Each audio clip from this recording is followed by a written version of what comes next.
Our Changing Earth Geography with Devendra Rohila, NCERT, CBSE। Students, आप इस map को देखें। इसमें कॉन्टिनेंट्स और ओशंस आपको साथ में दिए हुए हैं, और ये जो ग्रीन कलर में आपको दिखाई दे रहा है, ग्रीन कलर में ये जो दिखाई दे रहे हैं आपको, ये टेक्टोनिक प्लेट्स हैं। और ये टेक्टोनिक प्लेट्स निरंतर गतिमान रहती हैं, जिससे पृथ्वी में आंतरिक बदलाव आते जाते हैं। ये इंडिया है, और इंडिया की ये टेक्टोनिक प्लेट है, ये चाइना की तरफ जो है खिसक रही है। पहले सारा संसार, सारे महाद्वीप एक दूसरे से जुड़े हुए थे, जिसे पेंजिया कहा जाता था। जिसे क्या कहा जाता था? पेंजिया। तो आप इसमें देखेंगे स्टूडेंट्स कि इस मैप में आपको कई टेक्टोनिक प्लेट्स जो हैं दिखाई दे रही हैं। जैसे ये साउथ अमेरिका है, ये नॉर्थ अमेरिका है। ये सारी टेक्टोनिक प्लेट्स हैं जो धरती के नीचे, क्रस्ट के नीचे हैं। और ये क्रस्ट की प्लेट्स हैं, ये अफ्रीका है, और ये इंडिया है, और ये ऑस्ट्रेलिया, और इस तरह से ये यूरोप, और ये रसिया का साइबेरिया। तो इस तरह से ये कन्वर्जेंट बाउंड्रीज जो है हमारी बनाती हैं। तो अब हमारा फर्स्ट क्वेश्चन स्टूडेंट्स यह आता है कि why do the plates move? Plates धरती के नीचे वो कैसे चलती हैं या कैसे गति करती हैं? The movement of molten magma inside the earth results in the movement of plate.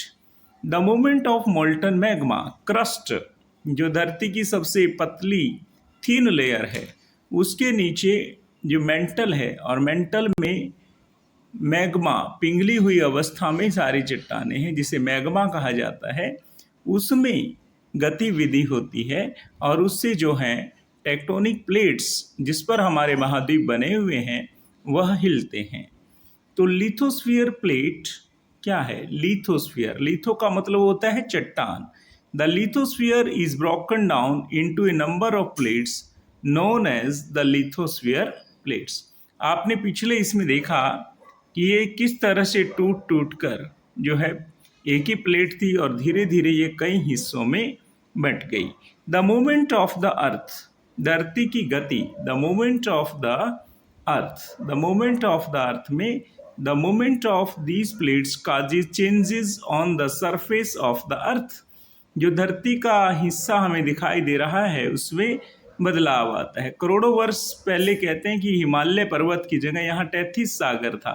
The forces that act in the interior of the earth are called endogenic forces. धरती के अंदर जो फोर्सेस काम करती हैं स्टूडेंट्स, उन्हें एंडोजेनिक फोर्सेस कहते हैं, अंतर केंद्रीय बल कहते हैं। While the forces that work on the surface of the earth are called exogenic force. और बाहर जो हमें दिखाई देती हैं चीज़ें, जैसे बाढ़, भूकंप इत्यादि, ये एक्सोजेनिक फोर्सेस हैं। तो इसमें देखो आप किस तरह से डिवीज़न है स्टूडेंट्स। दोबारा से आपको बताएं कि क्रस्ट क्या है। ये देखिए, ये क्रस्ट है। यहाँ आपके पहाड़ बने हुए हैं, मैदान बने हुए हैं, और ये आपके ओशन, महासागर हैं। ये सबसे ऊपर जहाँ मैं बैठकर ये वीडियो बना रहा हूँ, जहाँ आपका घर है, ये लिथोस्फीयर, ये चट्टानें बनी हुई हैं इस तरह से।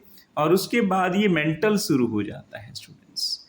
मेंटल में सब कुछ लिक्विड स्टेज में है, अवस्था में है, सब कुछ उबला हुआ बहुत गर्म है और लिक्विड में है। और उसके बाद जो है कोर, जो सॉलिड है, जो निकल और आयरन की बनी हुई है, ये कोर है, ये धरती का बिचला हिस्सा है। तो इसी तरह से आप देखो, इसमें ये क्रस्ट है, और ये येलो जो है ये मेंटल है, और ये जो है ग्रे कलर का है ये कोर है। और ये जो ये आपको दिखाई दे रहा है, ये सारा येलो कलर का, सैफरन कलर का, ये मेंटल है। इसमें ये सब कुछ पिघला हुआ लिक्विड फॉर्म में है। तब इसमें कहीं गैस बनती है या लिक्विड हो नीचे जाता है, तो ऊपर की जो हमारी ये प्लेट्स हैं, इनमें जो है हलचल होती है, और इसके कारण बदलाव आते हैं। तो स्टूडेंट्स ये है आपका क्लियर। लिथोस्फेरिक प्लेट क्या है students? Lithospheric plate, the lithosphere is broken into a number of plates known as the lithospheric plate. You will be surprised to know that these plates move around very slowly. इनमें बहुत बहुत धीमी गति से इनमें जो हलचल होती है, just a few millimetre each year, few millimetre, कुछ मिलीमीटर आगे ये बढ़ती हैं।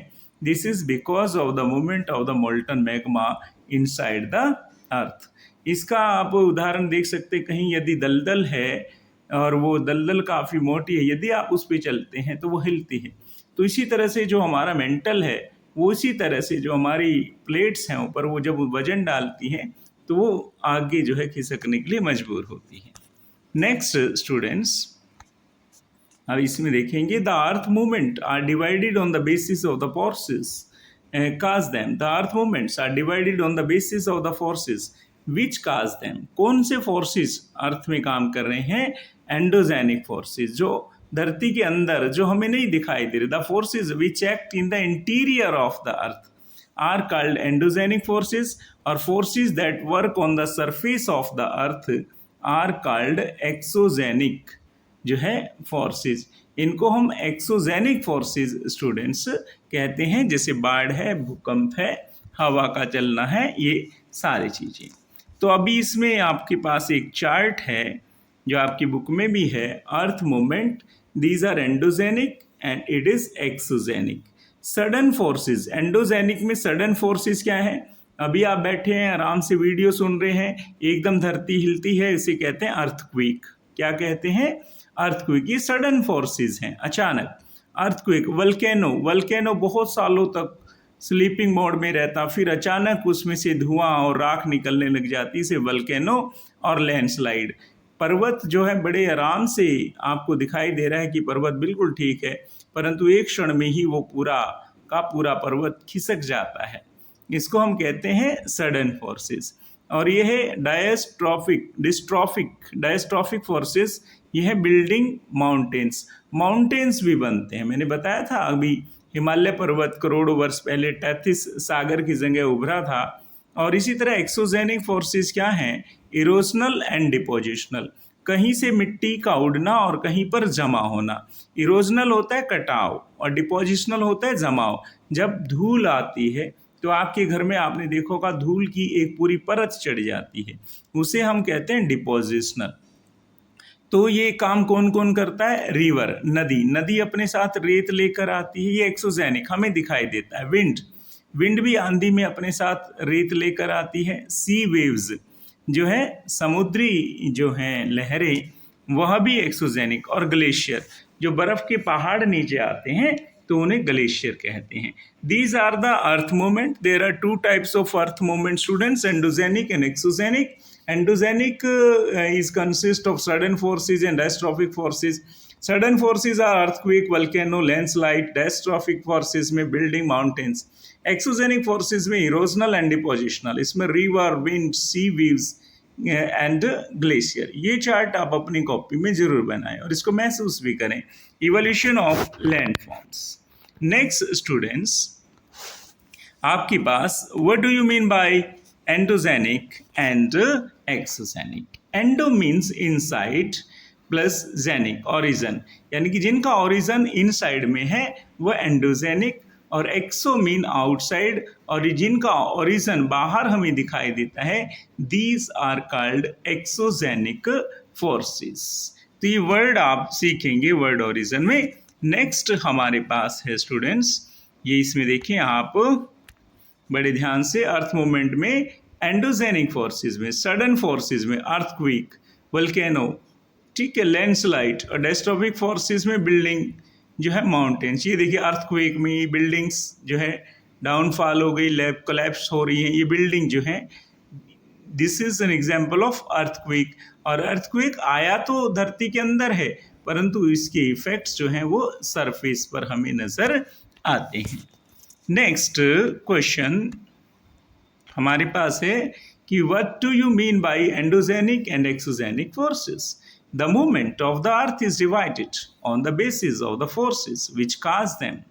जिस कारण से जो गतिविधियां होती हैं उनके बल को हम दो प्रकार से बांटते हैं. The forces that act in the interior of the earth, जो धरती के अंदर जो शक्तियां काम कर रही हैं, आर कॉल्ड एंडोजेनिक, उन्हें कहेंगे endogenic forces. And the forces that work on the surface of the earth are called exogenic forces. और जो सरफेस पे काम कर रही हैं, हमें धरातल पर जो काम कर रही हैं, उन्हें एक्सोजेनिक फोर्सेस कहा जाता है. Students, you can see this picture. This is an example of earthquake. ये देखो, people are looking at the damaged building. ठीक है ना. all these buildings are collapsed by, devastated by an earthquake. ठीक है. earthquake is an endogenic forces and a sudden power. You cannot predict, आप भविष्यवाणी नहीं कर सकते. एक ये देखिए, these are the people are looking. ठीक है. इन सबके घर टूट गए हैं और ये अपने अपनी बिल्डिंग को देख रहे हैं. देखो, ये सारा जो है डेब्रीज में, यानी कि मलबे में ये जो है बदल गया है. Next students, earthquake. अर्थक्वेक क्या है? What do you mean bye earthquake? The vibration in the plates of earth is called an earthquake. The vibration in the plates, जो धरती की प्लेट है जहाँ हम रहते हैं, उसको प्लेट कहते हैं, चट्टान कहते हैं. उसमें जो हलचल होती है स्टूडेंट्स, उसे अर्थक्वेक कहते हैं. और अर्थक्वेक फोकस, अर्थक्वेक के पार्ट्स हैं. Focus, epicentre. फोकस क्या है? The place in the crust where the movement starts is called the focus.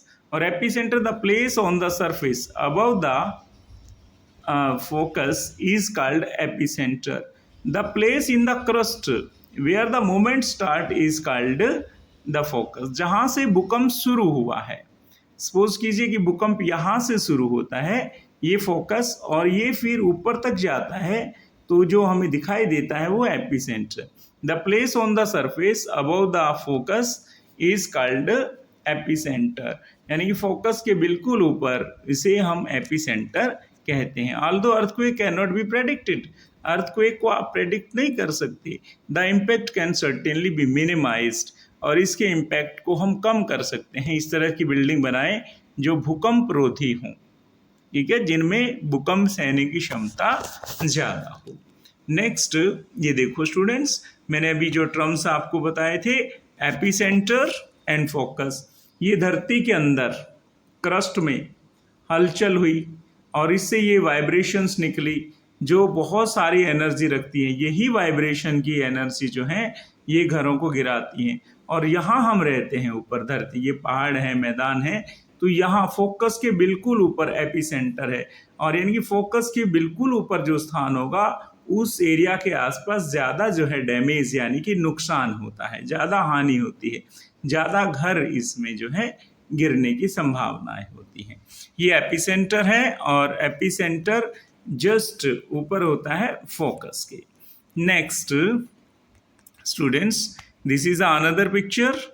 तो है, दिस इज फोकस. क्या है ये? देखिए, यहाँ आप रह रहे हैं ऊपर, ठीक है, ये सारा, और ये धरती के नीचे, ठीक है, धरती के नीचे जो हिस्सा है उसमें भूकंप आया और इसकी लेयर्स जो हैं चारों तरफ अब फैल रही हैं. बिल्कुल फोकस के ऊपर ये एपिसेंटर है और ये प्लेट बाउंड्री है student. And seismic waves radiate out all in direction.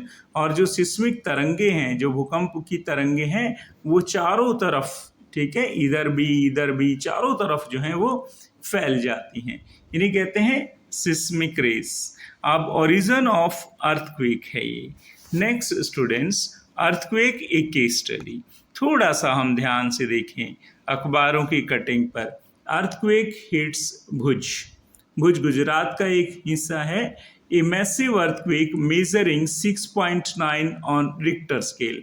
जैसे हम बुखार को मापते हैं 101 डिग्री, 102 डिग्री, और इसी तरह से अर्थक्वेक को मापने की भी एक स्केल है, उसे रिक्टर स्केल कहा जाता है.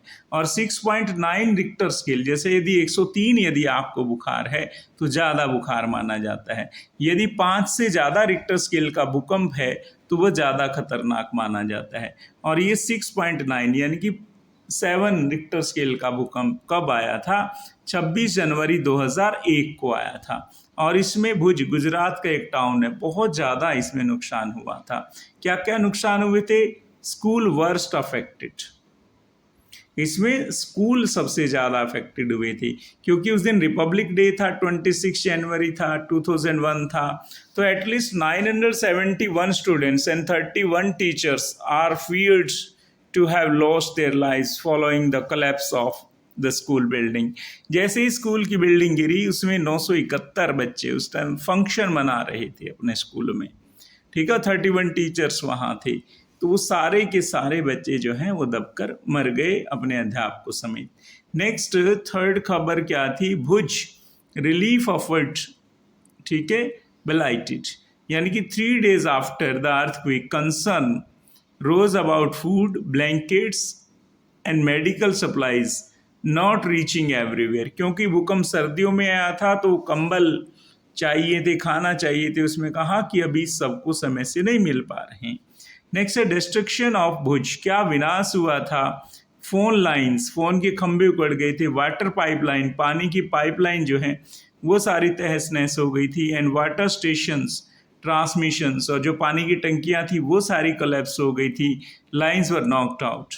और fire in the city, 100 of fire started as charcoal cookers overturned, ठीक है। और कई जगह जो जहाँ पर जो है कोयला था वहाँ आग भी लग गई। Emergency declared in earthquake zone and CM appeal to the centre, और सीएम ने जो है केंद्र को गुहार लगाई है कि केंद्र सरकार को कि आप हमारी इस दुख की घड़ी में सहायता करें।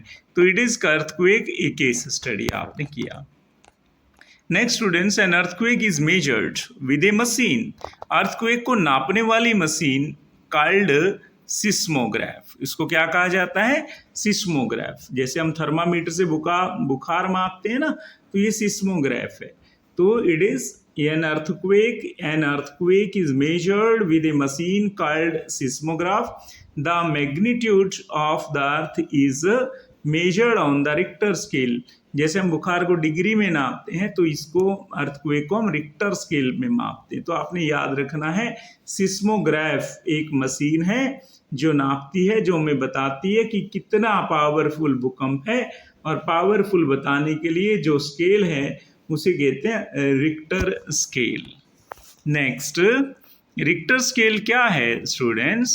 तो रिक्टर स्केल में students, Richter scale, an earthquake of 2.0 or less can be felt only a little. यदि 2 डिग्री से कम रिक्टर स्केल पर भूकंप आता है तो वह उसका कोई इफेक्ट नहीं, आके चले जाते हैं। an earthquake over 5 can cause damage from things falling, और 5 से ऊपर का जो भूकंप होता है उसमें चीजें गिर जाती हैं, जैसे आपके बर्तन, रसोई में, इस तरह से। और ए 6 पॉइंट और हाइयर मैग्नीट्यूड, 6 से ज़्यादा का भूकंप आए, कंसिडर्ड स्ट्रॉन्ग, इसमें बिल्डिंग भी गिर सकती हैं। और 7 इज क्लासिफाइड एज ए ठीक है, मेजर अर्थक्वेक। यदि 7 रिक्टर स्केल का भूकंप आता है तो बहुत ज़्यादा विनाशकारी होता है। नेक्स्ट, ये मशीन है सिस्मोग्राफ। इसमें आपके ग्राफ बनते हैं, जैसे धरती में हलचल होती है तो बड़ी सेंसिटिव मशीन है, इस पे कागज़ पे ये ग्राफ बनाती है, उससे पता लगता है कि धरती के अंदर, मेंटल के अंदर कितनी हलचल है जो ऊपर क्रस्ट को हिला रही है। तो अर्थक्वेक प्रिपेयर्डनेस, तो अभी कहा था हमने कि अर्थक्वेक से हम बच सकते हैं। अर्थक्वेक को हम प्रेडिक्ट तो नहीं कर सकते, परंतु हम जब अर्थक्वेक आए तो क्या हमने सावधानियां बरतनी चाहिए। Where to take shelter during an earthquake, अगर अर्थक्वेक के दौरान आप बिल्डिंग में हैं तो आप क्या करें? सेफ स्पॉट अंडर ए किचन काउंटर, रसोई की जो स्लैब है उसके नीचे छुप जाएं। टेबल यदि कोई है आपके रूम में, डेस्क है जैसे क्लासरूम में, अगेंस्ट एन इनसाइड कॉर्नर और वॉल, और जो दीवार है, दीवार के कोने हैं, वहां आप खड़े होंगे। नेक्स्ट, स्टे अवे फ्रॉम, और किन चीज़ों से दूर रहना है? फायर प्लेसेस, जैसे भट्टी है कहीं पर, या आग जल रही है, या खाना पक रहा है, उससे दूर रहना है, क्योंकि आप हो सकता है भूकंप से बच जाएं और आग से जल जाएं।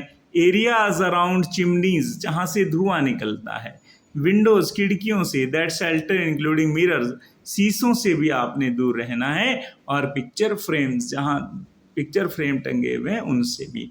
बी प्रिपेयर्ड, और किस चीज से तैयार रहें?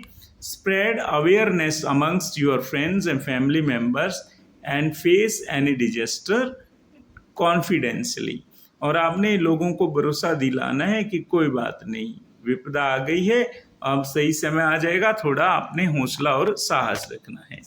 नेक्स्ट स्टूडेंट्स, एंडोजेनिक फोर्सेस का अनदर एग्जाम्पल आपके पास है volcano endogenic force of the अर्थ, ये है ज्वालामुखी। This is the picture of the volcano students.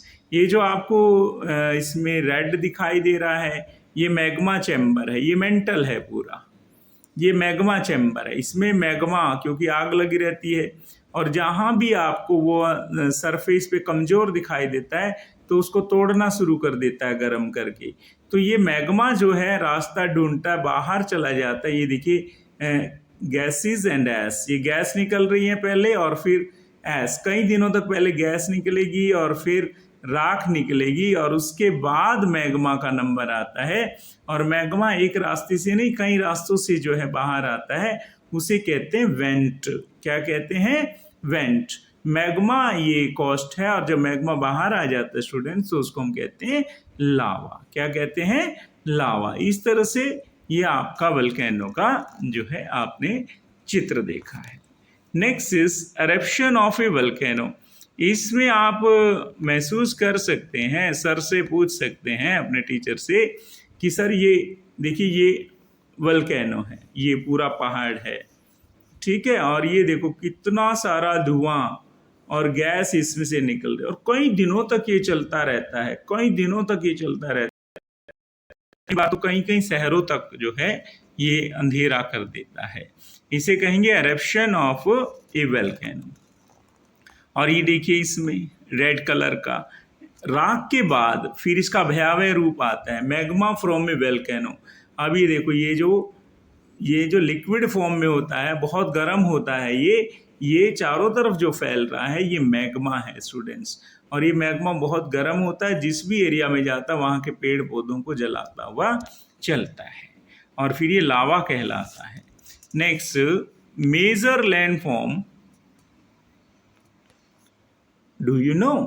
The landscape is being continuously worn away by two processes, withering and erosion. आपके घर में जो white wash हो गई आपके स्कूल में, वो थोड़े दिनों में 2-3 साल बाद पुरानी हो जाती है, फिर कहते हैं कि घर पे दोबारा सफ़ेदी हमें करनी है। तो वो सफ़ेदी या वाइट वाश या पेंट कैसे उतरा? उसको उतारने के लिए आपने कहीं से प्रयास नहीं किए, वह अपने आप ही उतर जाता है। कैसे, क्यों उतर जाता है, वह क्यों उतर जाता है बता रहा हूँ मैं आपको। वह हवा के कारण, जब हवा चलती है और मौसम गर्म या ठंडा होता है तो उसके कारण, उस फोर्सेस के कारण जो है वो उतर जाता है। उसे इरोजन कहते हैं, विथरिंग कहते हैं, टूट फूट।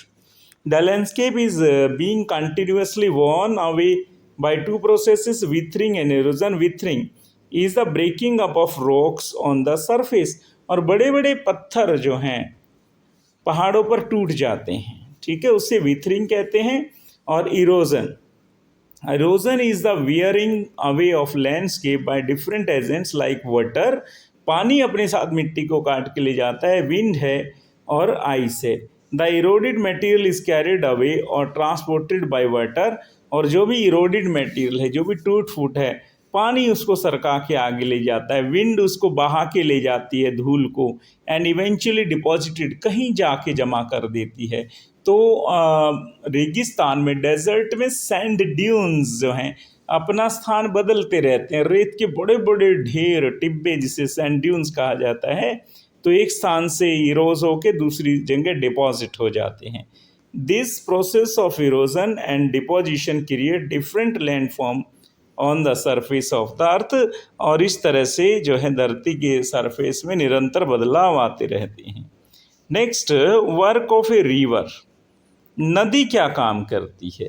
नदी आप सभी ने देखी है, गंगा, यमुना, इस तरह की नदियाँ आपने देखी हैं। When the river tumbles at a steep angle over hard rock और down a steep valley side, it form waterfall. मान लो बहुत कठोर चट्टान से जब नदी नीचे गिरेगी तो उसे वाटरफॉल कहा जाता है। जोग प्रताप वाटर, नियाग्रा वाटरफॉल से, केम्प्टी वाटरफॉल से। तो when the river tumbles at a steep angle, और 90 डिग्री के एंगल पे वो नीचे गिरती है ओवर हार्ड रॉक्स, कठोर चट्टानों से जिसको पानी ना काट सके, और down a steep valley side it form A waterfall. एक तो वाटरफॉल बनाती है नदियाँ। एज द रिवर, आपने देखा होगा बाहुबली पिक्चर में, बाहुबली जब उस पर्वत पे चढ़ने की कोशिश करता है, जो नहर है, नदी है, ठीक है, वो वाटरफॉल है। As the river enters the plain, जैसे ही नदी मैदान में आती है, इट ट्विस्ट, वो मुड़ती तुड़ती है, एंड टर्न्स, सांप की तरह से, forming large bend known as, ठीक है, मेंडर्स, उनको मेंडर्स कहा जाता है। At this point of time the meander loop cuts off from the river and form a cut off called oxbow lake. नदी जो है अपना रास्ता बदल देती है और फिर बहुत बड़ा तालाब एक छोड़ देती है पानी का भरा हुआ, उसे ऑक्सबो लेक कहा जाता है। Next you can see some feature of the earth with the help of this picture students. तो इसमें आप देखेंगे इट इज, यहाँ से सोर्स है रिवर का, है बर्फ़ पिघलती है, यह धरती में से पानी निकलता है, तो इस तरह से, और ये बेसिन है जहाँ पानी बहता है, जहाँ का पानी बह के नदी में मिलता है, ये वाटरफॉल बना रही है। देखो यहाँ से ये वाटरफॉल बन गया, इस तरह से ये देखो फ्लड प्लेन, बाढ़ जहाँ आती है स्टूडेंट्स, और ये मेनेंडर बन गए इस तरह से, बीच में तालाब झील सी बन जाती हैं, ठीक है, कटाव बन जाते हैं, और इस तरह से ये डेल्टा बन जाता है। डेल्टा जब समुद्र में मिलने से पहले नदी जो है कई धाराओं में बट जाती है, ठीक है, और नदी के किनारे को बीच कहते हैं। तो ये अपर कोर्स है, नदी यहाँ से शुरू होती है, फिर ये मिडल कोर्स है, और फिर ये समुद्र में जाकर मिल जाती है। नेक्स्ट स्टूडेंट्स, ड्यूरिंग फ्लडिंग, जब बाढ़ आती है, the river deposit layer of fine soil. बाढ़ का फायदा भी है, बहुत अच्छी मिट्टी जो पहाड़ों से आई है वह पूरे मैदान में फैल जाती है। And other material called sediment along its banks the leads to the formation of a flat fertile plain called flood plain. हमारा पंजाब, हरियाणा, उत्तर प्रदेश, बिहार, बंगाल, आसाम, ये सब बाढ़ के मैदान हैं, और यहाँ इतनी अच्छी फसलें इसलिए पैदा होती हैं क्योंकि यहाँ 5, 7, 10 साल में फ्लड आती रहती है। The raise bank along the river are called levees, और जो उठे हुए किनारे होते हैं उनको लेवीज कहा जाता है। नेक्स्ट है वर्क ऑफ सी। समुद्र क्या कार्य करता है? The erosion and deposition of sea waves give rise to coastal landforms. ठीक है, जो धाराएं पानी की आती हैं समुद्र की, वह बहुत कई जगह पर मिट्टी जमा करती रहती हैं, उससे तट बन जाते हैं। Due to sea waves hollow like caves are formed on the rocks. चट्टानों में जो है बीच में गड्ढे बन जाते हैं, होलो, खोखला हो जाता है। They are called sea caves, उन्हें समुद्री गुफाएं कहा जाता है। एज कैविटीज, कैविट होते हैं गड्ढे, cavities become bigger in size only the roof of the caves remain दस फॉर्मिंग सी आर्चेज। और जब पानी आर पार जाने लगे, भूकंप जो आपकी केव है, गुफा है, उसके अगले हिस्से भी कट जाएं तो सिर्फ आर्च बचती है। Next the erosion further breaks the roof and only walls are left, it is called stacks. ठीक है, छत भी उसकी कट जाए पानी के कारण तो उसको कहेंगे हम स्टैक। और the steep rocky coast almost vertically above the sea water is called cliff. यदि कोई पहाड़ यदि वहाँ दिख रहा है तो उसे क्लिफ कहा जाता है। तो इसमें देखो सी आर्च दिखाई दे रहा है आपको, बिल्कुल दिखाई दे रहा है, क्योंकि ये पहले सी केव थी, इसके पीछे यहाँ पर भी कभी चट्टान होगी, परंतु पानी ने उस चट्टान को आर पार कर दिया है, तो आने जाने का रास्ता बना दिया है, तो ये सी आर्च बन गई। नेचुरल ओपनिंग थ्रू मास बाउल्डर क्ले और limestone, when the arch collapse it became a stack.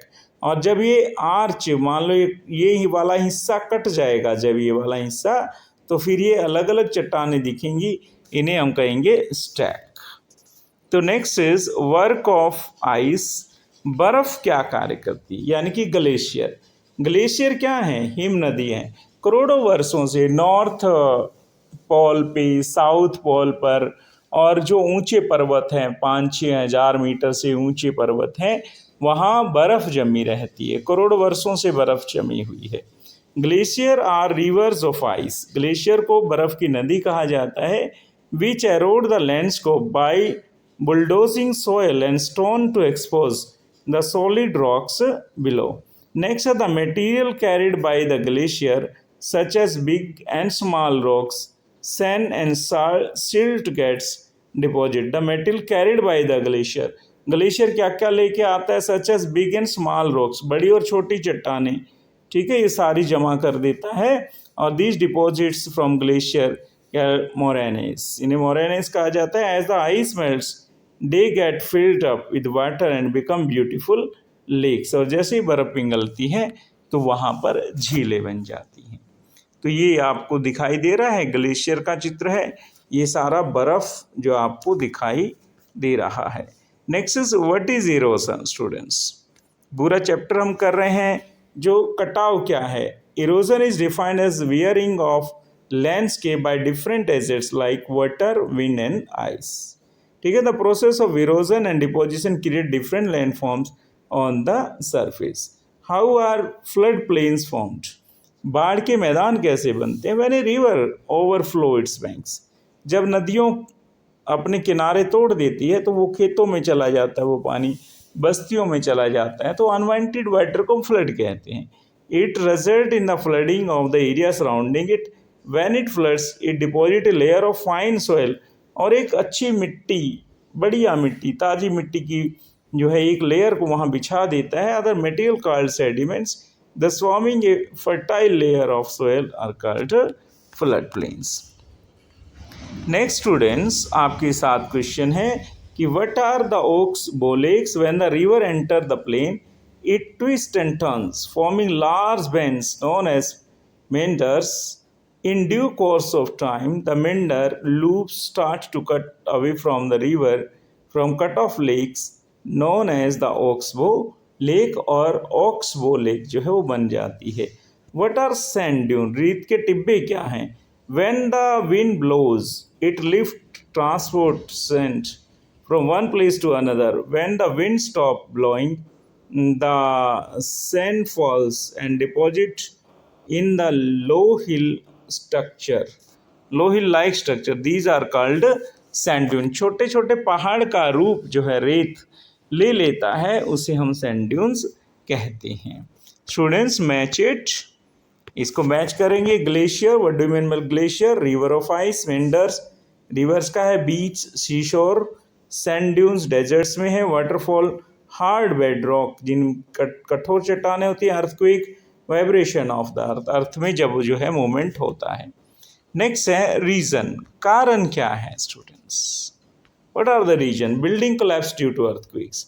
When the lithospheric plates move, जब चट्टानें हमारी हिलती हैं, the surface of the earth vibrate and then these vibration travelled outward from the epicentre in the form of waves. और जो epicentre focus के ऊपर बिल्कुल होता है, तो वहाँ से वो दूसरे क्षेत्रों में चली जाती है, which leads to sudden movement and result in collapse of building, और इससे बिल्डिंग्स गिर जाती हैं।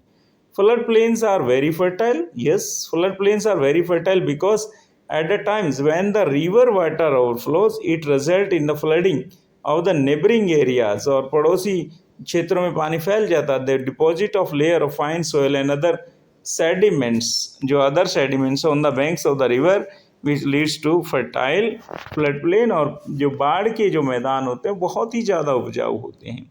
Okay students, thank you. I am Devendra Rohila. Share and subscribe Devendra Rohila, an educational channel, for more videos. Thank you very much. May God bless you.